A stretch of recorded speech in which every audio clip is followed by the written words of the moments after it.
tao amin'ny district Anapaniandrefana kosa ny toerana fahaenina amin'ny ity taona ity nanatontosan'ny CNAPS ny fiofanana mahakasika indrindra ny fiahina ara-tsosialy sy ny talatalaza teo no nanomboan'izany zoma avy zao kosa no iafarana zany. Betsaka amin'ireo mpiasa ECD eo amin'ny commune enina amby folo ao amin'ny district Anapaniany tsy manana fihahina ara-tsosialy. Tonga nidiny fotony any atoerana ny ekipan'ny service d'action sanitaire et sociale mampafantatra amin'ireo androm-panjakana mampiasa ECD sy ireo mpampiasa amin'ny sehatra tsy miankina ny adidin'izy ireo ary koa manazava mpiasa ny sofototra nanampiasa.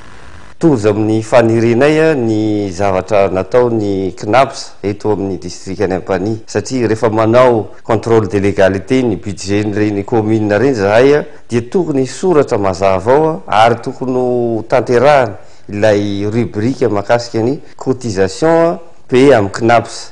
Izy iny zany dia tafiditra ao anatin'ny fandaniana tsy maintsy atao izay jerenay manokana rehefa manao ny contrôle de légalité ny acte n'ireny collectivité ireny. Na dia lavitra sy sarodalana aza ny sy ny tsy misy tsy fandriam-pahalemana makany am-pania dia tonga ny ekipan'ny tahirim-pirenena mampafantatra ny CNAPS sy ny asany mba tsy hisy verisony any ambanivohitra.